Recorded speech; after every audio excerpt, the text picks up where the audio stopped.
ఒక తల్లి తన నిత్య పూజ అయిన తరువాత విదేశాల్లో ఉండే తన కుమారునికి వీడియో చాట్ చేసి తను ఖాళీగా ఉన్నాడా లేడా కనుక్కొని వాడితో జరిపిన సంభాషణ మన కోసం. నాయనా, పూజా పునస్కారాలు అయినాయా? కుమారుడు ఇలా చెప్పాడు. అమ్మా, నేను ఒక జీవశాస్త్రవేత్తని, అది కూడా అమెరికాలో.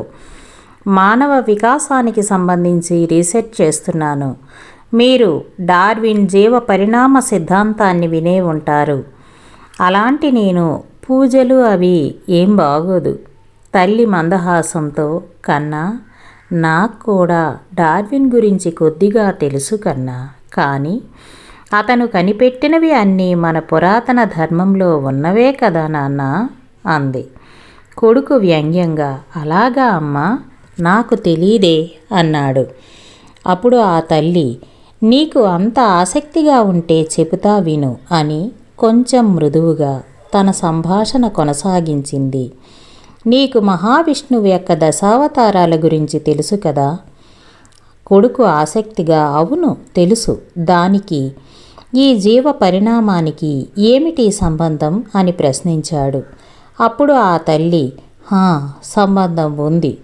ఇంకా నువ్వు నీ డార్విన్ తెలుసుకోలేనిది కూడా చెబుతాను విను. మొదటి అవతారం మత్స్య అవతారం, అది నీటిలో ఉంటుంది. అలాగే సృష్టి కూడా నీటిలోంచే కదా మొదలైంది. ఇది నిజమా కాదా? కొడుకు కొంచెం అలర్ట్ అయ్యాడు. తర్వాత రెండవది కూర్మావతారం, అంటే తాబేలు. దీనిని బట్టి సృష్టి నీటి నుండి భూమి మీదకు ప్రయాణించినట్టుగా గమనించాలి. అంటే ఉభయచర జీవులలాగా తాబేలు సముద్రం నుండి భూమికి జీవ పరిణామం జరిగింది. మూడవది వరహావతారం, అంటే పంది. ఇది అడవి జంతువులను, అంటే బుద్ధి పెరగని జీవులు, అదే డైనోసార్లని గుర్తుకు తెస్తుంది. ఇక నాలుగో అవతారం నృసింహ అవతారం, అంటే సగం మనిషి సగం జంతువు. దీన్ని బట్టి మనకు జీవ పరిణామం అడవి జంతువు నుండి బుద్ధి వికసితమైన జీవులు ఏర్పడ్డాయి అని తెలుస్తుంది. ఇక ఐదో అవతారం వామన, అంటే పొట్టివాడు. ఆయన ఎంతో ఎత్తుకు పెరిగినవాడు.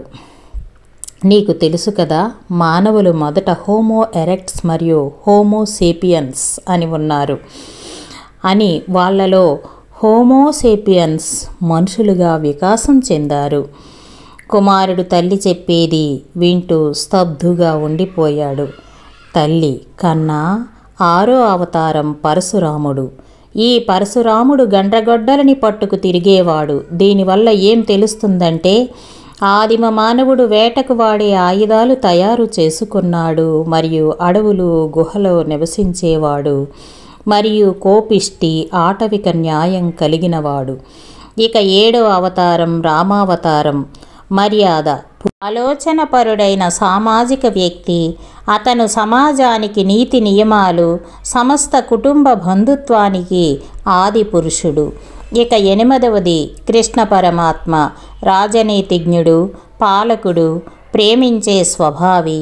అతడు సమాజ నియమాలను ఏర్పరిచి వాటితో ఆనందాన్ని ఎలా పొందాలో తెలిసినవాడు.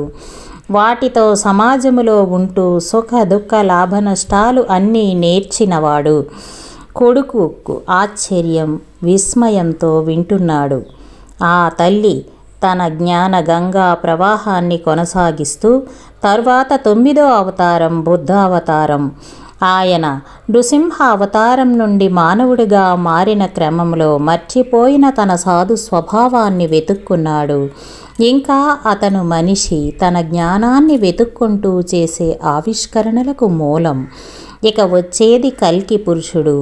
అతను నీవు ఏ మానవునికై వెతుకుతున్నావో అతనే ఇతను.